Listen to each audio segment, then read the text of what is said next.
Evangelio de Mateo capítulo 6, versículos 19 al 34. Mateo capítulo 6, versículos 19 al 34. Dice así la palabra inspirada por Dios. No os acumuléis tesoros en la tierra, donde la polilla y la herrumbre destruyen, y donde ladrones penetran y roban. Sino acumulaos tesoros en el cielo, donde ni la polilla ni la herrumbre destruyen, y donde ladrones no penetran ni roban. Porque donde esté tu tesoro, allí estará también tu corazón. La lámpara del cuerpo es el ojo. Por eso, si tu ojo está sano, todo tu cuerpo estará lleno de luz. Pero si tu ojo está malo, todo tu cuerpo estará lleno de oscuridad. Así que si la luz que hay en ti es oscuridad, ¿cuán grande será la oscuridad? Nadie puede servir a dos señores, porque o aborrecerá a uno y amará al otro, o se apegará a uno y despreciará al otro. No podéis servir a Dios y a las riquezas. Por eso os digo que no os preocupéis por vuestra vida, qué comeréis o qué beberéis, ni por vuestro cuerpo, qué vestiréis. ¿No es la vida más que el alimento y el cuerpo más que la ropa? Mirad las aves del cielo, que no siembran, ni siegan, ni recogen en graneros, y sin embargo vuestro Padre Celestial las alimenta. ¿No sois vosotros de mucho más valor que ellas? ¿Y quién de vosotros, por ansioso que esté, puede añadir una hora al curso de su vida? Y por la ropa, ¿por qué os preocupáis? Observad cómo crecen los lirios del campo, no trabajan ni hilan, pero os digo que ni Salomón en toda su gloria se vistió como uno de estos. Y si Dios viste así la hierba del campo, que hoy es y mañana es echada al horno, ¿no hará mucho más por vosotros, hombres de poca fe? Por tanto, no os preocupéis diciendo qué comeremos, o qué beberemos, o con qué nos vestiremos, porque los gentiles buscan ansiosamente todas estas cosas, que vuestro Padre Celestial sabe que necesitáis de todas estas cosas. Pero buscad primero su reino y su justicia, y todas estas cosas os serán añadidas. Por tanto, no os preocupéis por el día de mañana, porque el día de mañana se cuidará de sí mismo. Bástele a cada día sus propios problemas. Vamos a orar.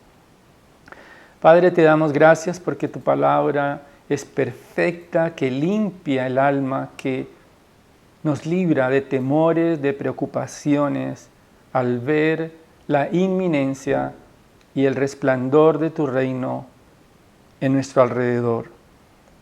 Gracias porque tu cuidado es tan grande, tan majestuoso hacia nosotros, que nos sentimos totalmente amados por ti. Te pido que tu palabra redarguya, anime, edifique y exalte el nombre de Cristo en medio de nosotros. Te lo pedimos en su nombre. Amén. Vamos a hablar hoy acerca de la prioridad del corazón. La prioridad del corazón. Probablemente para muchos de nosotros los monasterios suenan un poco alejados, distantes. Sin embargo, es importante entender que los monasterios hacen parte de la historia de la Iglesia. Comenzaron los monasterios alrededor del siglo IV después de Cristo, cuando Constantino, un emperador romano, dio apertura para que los cristianos pudieran ejercitar su fe con libertad. Sin embargo, unos cristianos se sentían tan cómodos, tan libres de disfrutar de esa vida habiendo en su memoria los recuerdos de aquellos que habían sido asesinados por su fe, que decidieron irse a los lugares apartados. Ellos decidieron aislarse en lugares desiertos, renunciando a los placeres, haciendo votos de pobreza. Recordemos que Martín Lutero era un monje también, y esto ya es en el siglo XVI. Estos monjes entonces querían vivir en la pobreza, en estas edificaciones a puerta cerrada, creyendo que de esta manera, al aislarse del mundo, podían dedicarse únicamente a estudiar la palabra de Dios y poder vivir de una manera mucho más piadosa. Ahora, si todos los creyentes tuvieran que irse a un monasterio para agradar a Dios, entonces este mundo no podría conocer el Evangelio, porque ¿quién trabajaría? ¿Quién daría para las misiones? ¿Quiénes producirían? ¿Y quiénes se integrarían con el mundo? Nadie. Sin embargo, por este tiempo estamos viendo cómo la iglesia cristiana está yendo al otro lado del que fueron los monasterios. Se están yendo al otro extremo pensando que por ser hijos de Dios tienen que vivir de manera próspera, que Dios tiene que sufragar su estilo de vida, el estilo de vida que ofrece el Evangelio de la prosperidad. El Evangelio de la prosperidad está animando a los creyentes y a algunos que realmente no creen en Jesucristo, que Dios va a solucionarles todos sus problemas financieros, que van a tener viajes, que van a tener muchas propiedades, que van a ser emprendedores y que van a enriquecerse de alguna forma por su fe.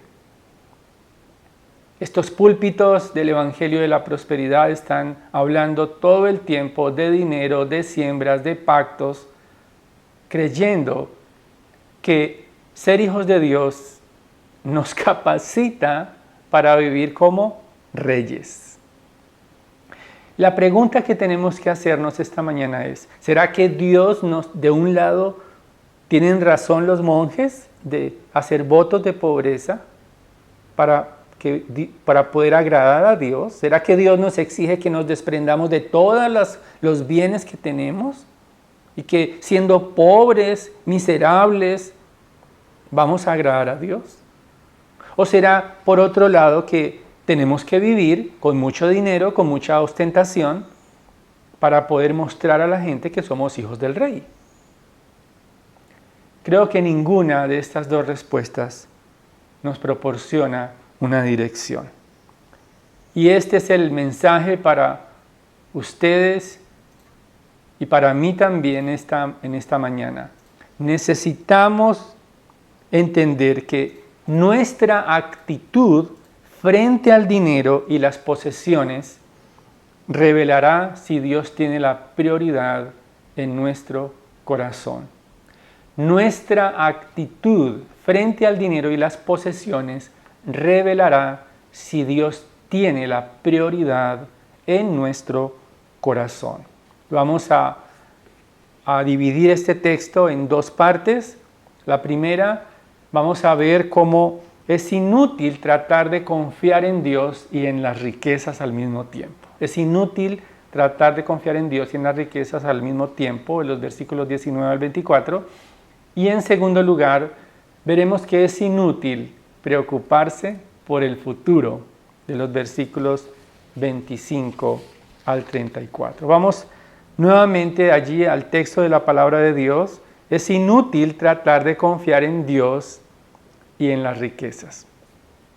Si ustedes notan, y aquellos que toman también mucha atención a la serie que estamos llevando, pueden notar que nosotros terminamos en los versículos 19 al 21 en el mensaje anterior. Ahora, estamos conectando estos versículos no solamente con el texto anterior, sino también es como un enlace de esta nueva manera o de esta nueva expresión acerca de las riquezas y el corazón.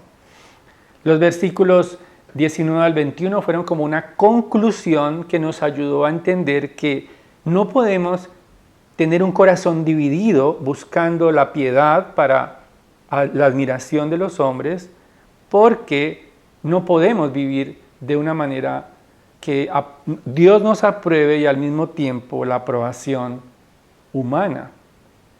Ahora vamos a entender que no podemos adorar paralelamente a Dios y a las riquezas. Y a partir del versículo 22, el Señor utiliza la visión, los ojos, para ilustrar nuestro corazón, para mostrarnos que aún nuestra vida está determinada por la clase de luz que entra en nosotros. En primer lugar nos habla el versículo 22, la lámpara del cuerpo es el ojo, por eso si tu ojo está sano, todo tu cuerpo está lleno de luz. La vida es comparada con una lámpara que es iluminada por los ojos. Esa luz que ingresa un ojo sano es un ojo que está enfocado en Dios, que es aquel que permite que la luz de Jesucristo inunde su corazón. Pero hay un ojo malo, el versículo 23 dice, pero si tu ojo está malo, todo tu cuerpo estará lleno de oscuridad. Cuando nuestros ojos, cuando nuestra mirada y cuando nuestro corazón está centrado únicamente en las riquezas de este mundo, en el dinero, en las posesiones, las propiedades, o todo aquello que cautiva nuestro corazón, vamos a caer en la codicia y aún en la avaricia, como leíamos hace un momento allí en Lucas. En otras palabras, el Señor está explicando que nuestra vida está determinada por la luz que dejamos ingresar a nuestro corazón. La luz de Cristo está disponible para nosotros. La luz de Jesucristo está dispuesta para alumbrarnos, para disipar todas las tinieblas, para que no tengamos que codiciar lo que este mundo anhela, las cosas temporales, las cosas pasajeras. Si la luz de Cristo está en nosotros, dice el versículo 23 al final, así que si la luz que hay en ti es oscuridad, ¿cuán grande será la oscuridad? Si nuestros ojos se dejan llenar por codicia, por avaricia, por el esplendor de las cosas terrenales, probablemente vamos a estar llenos de oscuridad. Pero si Cristo ilumina nuestras almas, vamos a estar llenos de luz. En los versículos anteriores, en el pasaje anterior, veíamos dos clases de recompensas. El aplauso de los hombres o la admiración de los hombres porque somos piadosos o la aprobación de Dios. Ahora, a partir del versículo 24, el Señor nos está mostrando dos maneras de vivir. Dos formas de vivir que no pueden coexistir, no pueden estar al mismo tiempo estas dos maneras de vivir.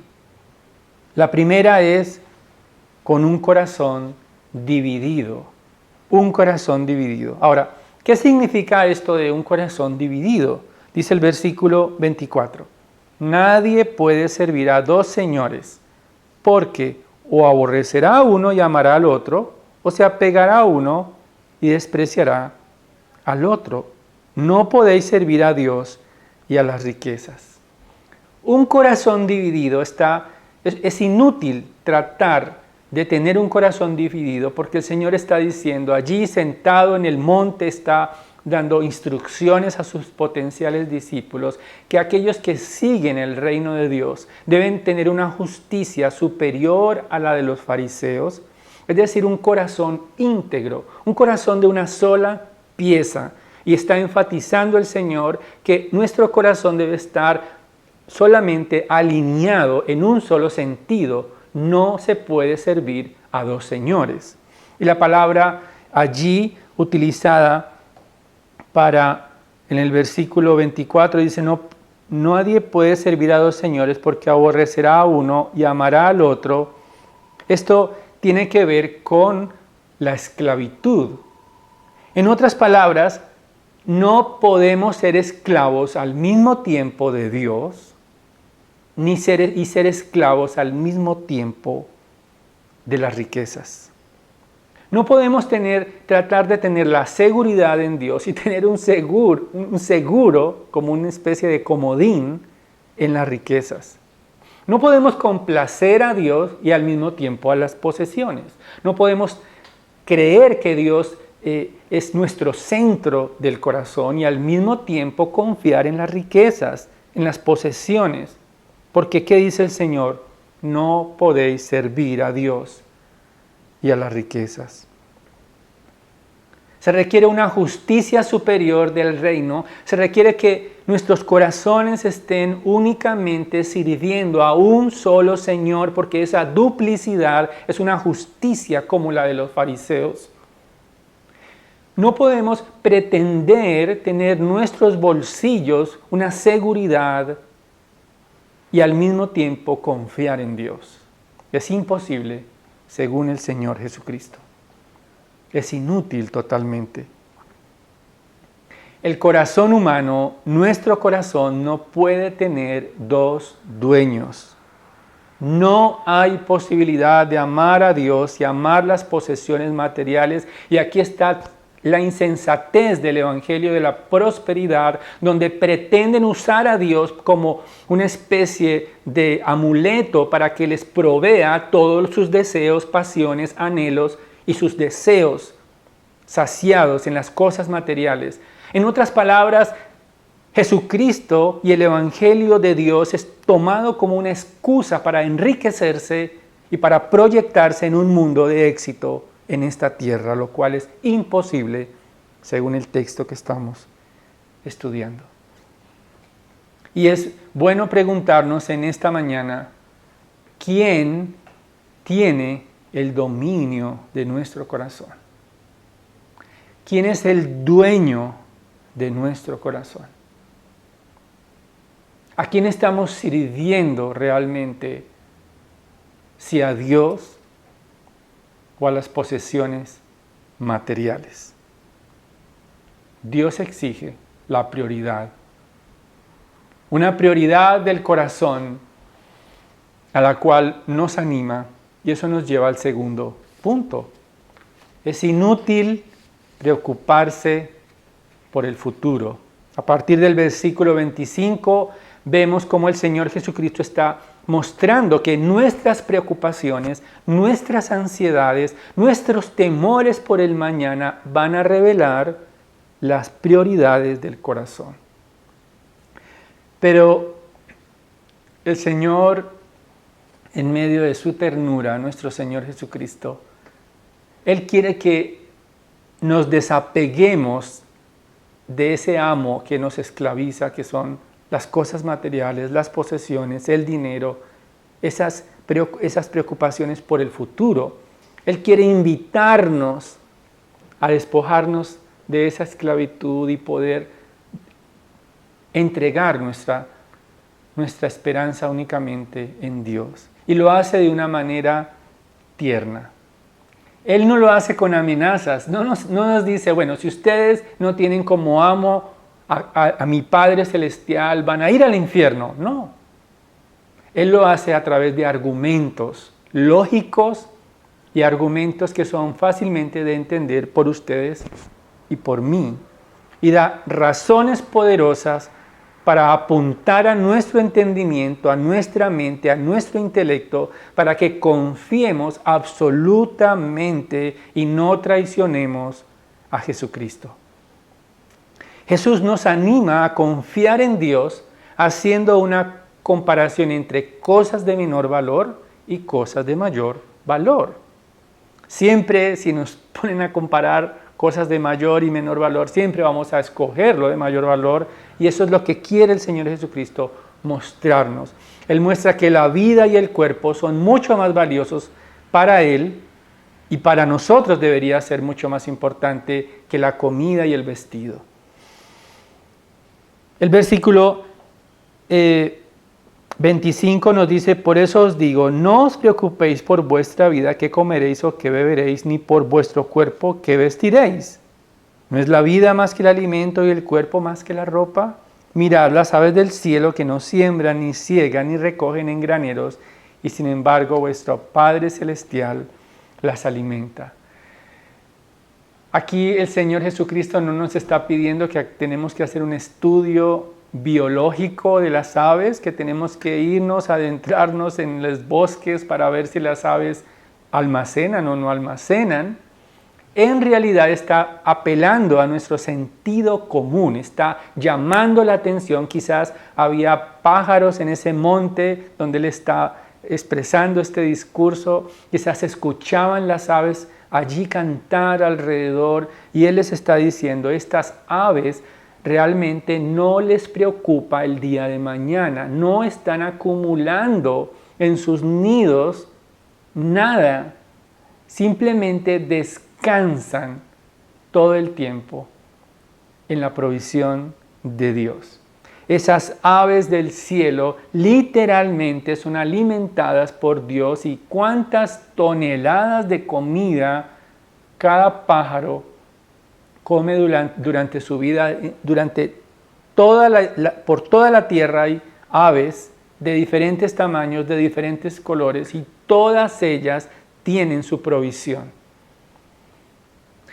Al meditar en las aves, el Señor está diciendo, miren las aves. Observen, sin embargo, ustedes tienen más valor que las aves del cielo. Ustedes no tienen por qué preocuparse. Dice, ¿no sois vosotros de mucho más valor que ellas? Es lo que está dirigiendo nuestro Señor a nuestro entendimiento, a comprender que si Dios suple para las aves, ¿cuánto más no suplirá nuestras necesidades diarias? La vida es sustentada por Dios. Todo lo que recibimos, Dios lo provee. Él es la confianza que tenemos en el mañana. Pero además dice el versículo 27, ¿y quién de vosotros, por ansioso que esté, puede añadir una hora al curso de su vida? Esas ansiedades por lo que pasará mañana, ¿será que se va a terminar la pandemia? ¿Será que va a haber trabajo? ¿Será que van a bloquear las vías? ¿Será que mi empresa va a permanecer? ¿Será que el internet se va a caer? ¿Será que todo esto va a funcionar? ¿Qué pasará con mi empleo? ¿Qué pasará con mi estudio? ¿Qué pasará con mi nevera? ¿Qué pasará con mi alacena? Todo esto el Señor Jesucristo está dirigiéndonos a confiar, a desprendernos de esas preocupaciones por el futuro, porque nosotros no podemos cambiar el futuro. Continúa el Señor con otra ilustración acerca de las flores. Dice el versículo 28, y por la ropa, ¿por qué os preocupáis? Observad cómo crecen los lirios del campo, no trabajan ni hilan. Y dice el Señor que ni siquiera Salomón, que nos está ubicando en el tiempo de la monarquía de Israel, cuando el mayor esplendor del reino de Judá se manifestó. Es más, el reino aún no estaba dividido, es decir, el reino tenía sus dominios, todos los pueblos de alrededor contribuían para Salomón. Dice que su sabiduría, su excelencia, su riqueza era tal que la plata ya no valía, dice la palabra de Dios, en tiempos de Salomón. Imagínense la belleza del esplendor que aún la reina de Saba viajó desde lejanas tierras para ver con sus propios ojos la belleza, el esplendor y la gloria de Salomón. Y el Señor dice, aún los lirios del campo, las flores silvestres tienen colores, son tan radiantes que superan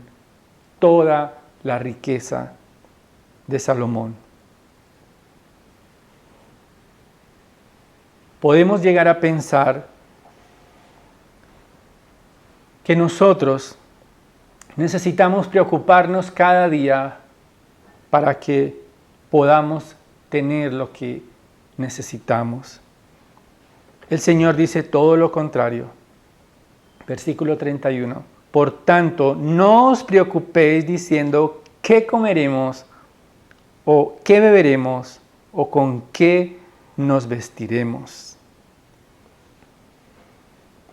Preocuparse por el futuro no va a cambiar nada, dice el Señor Jesucristo, pero sí va a producir desconfianza en Dios. Preocuparnos por el futuro significa pensar que nosotros no podemos confiar plenamente en Dios, que necesitamos tener algo más que Dios para darnos seguridad a nuestras vidas. Pero el valor, entendamos que el valor que hemos recibido ante Dios por los méritos de Jesucristo nos hace ahora amados por Dios. El Señor Jesucristo fue a la cruz, resucitó al tercer día para otorgarnos aquello que jamás hubiéramos pensado, y es ser hijos adoptados por el Dios eterno que hizo los cielos y la tierra. Le pertenecemos a Dios, somos propiedad de Dios, y si Dios entregó a su Hijo Jesucristo por nosotros, dice la palabra de Dios, ¿cómo no nos dará también con Él todas las cosas? ¿Cómo podemos dudar de ese Dios tan maravilloso que nos ha dado a su Hijo? ¿Cómo va a dejar y a faltar de su benevolencia para con nosotros? Podemos meditar en el valor que nos ha dado nuestro Salvador, y eso nos librará de las preocupaciones. Sin embargo, el Señor nos da dos razones adicionales y nos da, en primer lugar, nos dice lo que no debemos hacer, ya hemos hablado de eso, pero también nos dice lo que debemos hacer. En el versículo 31, como leímos, no debemos preocuparnos. Eso es lo que no debemos hacer, y creo que es lo que más hacemos. En esas madrugadas, a medianoche, en la mañana, quizás muchos de ustedes están allí pensando qué será el futuro, qué será de mi vida, qué será de mi porvenir, qué será cuando crezca, qué será de mi alma, qué será de mi vida. Sin embargo, el Señor dice, no se preocupen, no se afanen.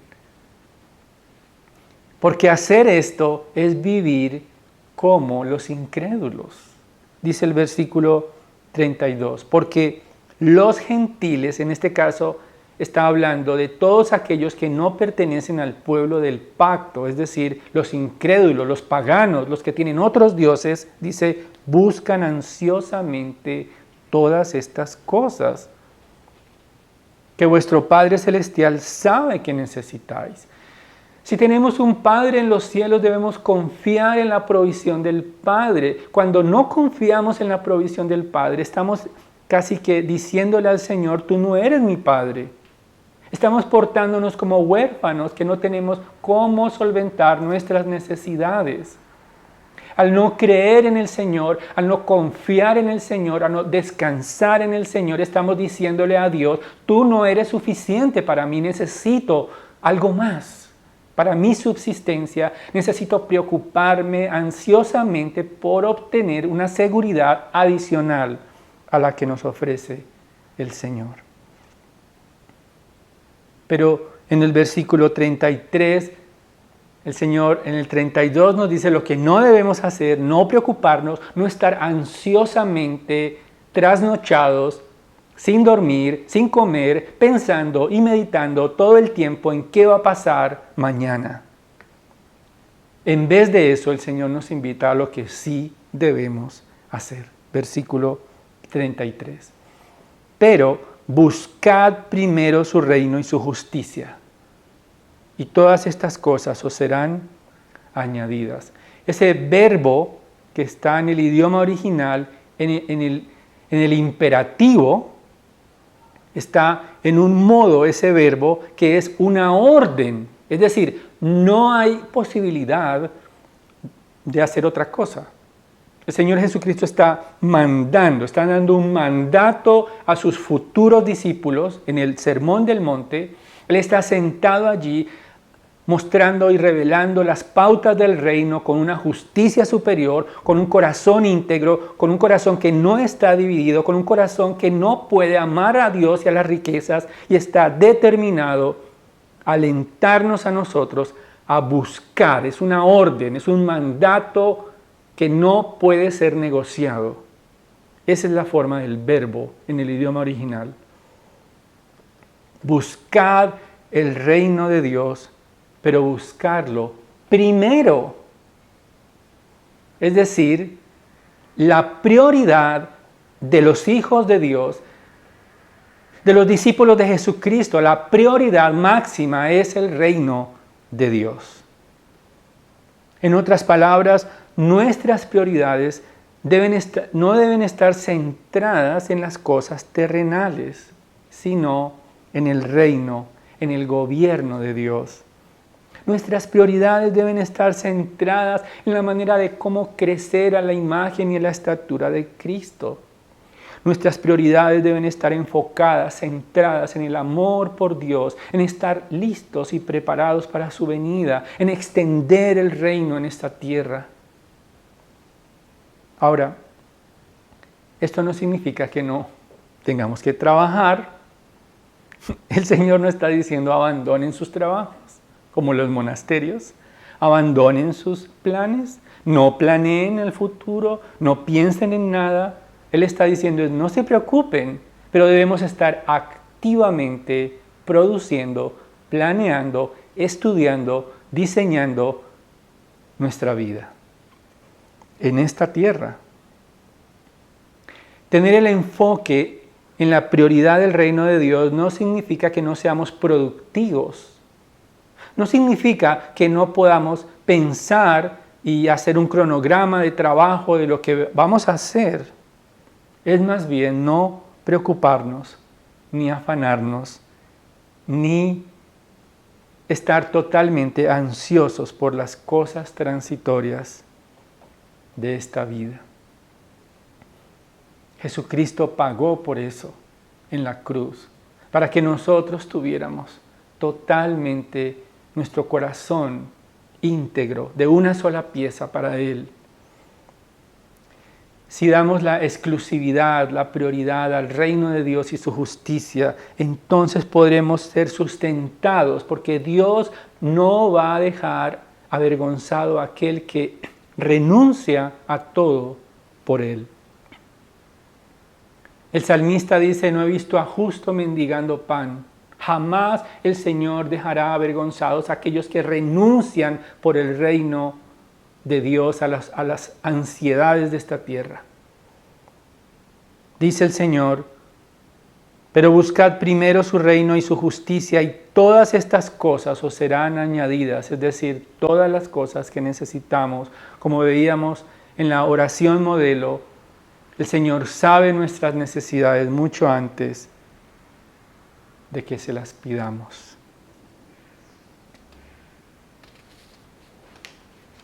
No necesitamos abandonarlo todo, como los monjes del siglo III, IV y todos aquellos que quisieron prescindir de las riquezas, de los votos de pobreza, para tratar de agradar a Dios en su esfuerzo. Tampoco necesitamos irnos al otro extremo de prácticamente tratar de torcerle el brazo a Dios para que nos complazca todos los placeres y caprichos que están en nuestro corazón, como este falso evangelio está proponiendo. No necesitamos tener riquezas, posesiones sin límite para mostrar a este mundo que somos hijos del Rey. Por eso quiero preguntarte en esta mañana, ¿cuál es tu prioridad? Solo tú en la profundidad de tu corazón, solo tú conoces realmente cuáles son tus prioridades. ¿Estás enfocado en este mundo? Tus prioridades son ser el éxito, la vanagloria, la fama, la fortuna, las pasiones. ¿Te preocupa? ¿Ansías tanto eso que tus preocupaciones te llevan a desgastarte a desgastar tu vitalidad en pos de esas cosas transitorias. El Señor nos llama a buscar la prioridad del reino. Solo podemos buscar la prioridad del reino cuando Jesucristo es Rey en nuestra alma.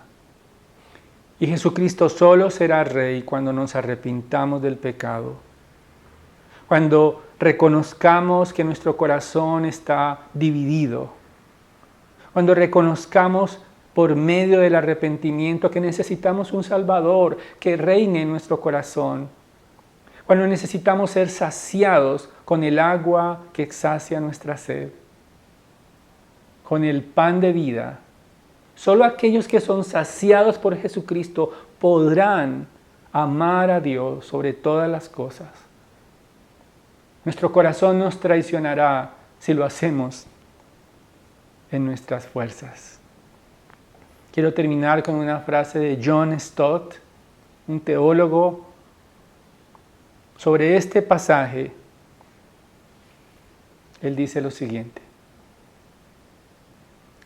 es el corazón no orientado hacia Dios que acumula tesoros terrenales, el que irónicamente no tiene paz.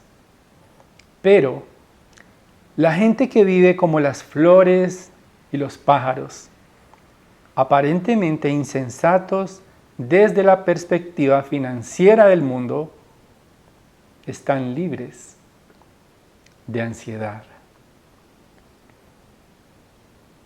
¿Todavía tienes preocupaciones que te quitan el sueño? ¿Todavía seguirás ansioso por el mañana?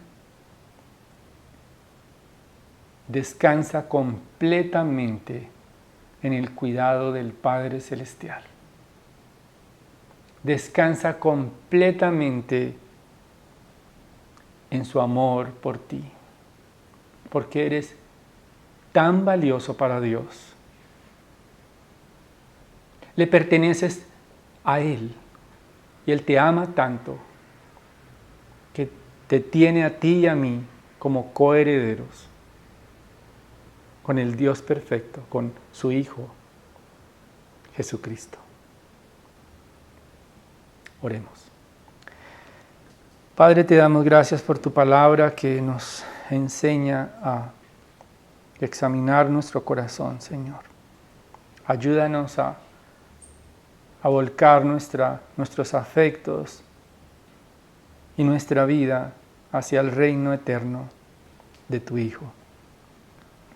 Padre, si hay personas que quizás están escuchando este mensaje y aún están con corazones divididos, con un pie en este mundo, con otro pie tratando de amarte, tratando de glorificarte, Señor, ayúdalos para que puedan ver por la fe en Jesucristo la gloriosa libertad y la paz que solamente tus hijos disfrutan descansando en el cuidado del Padre.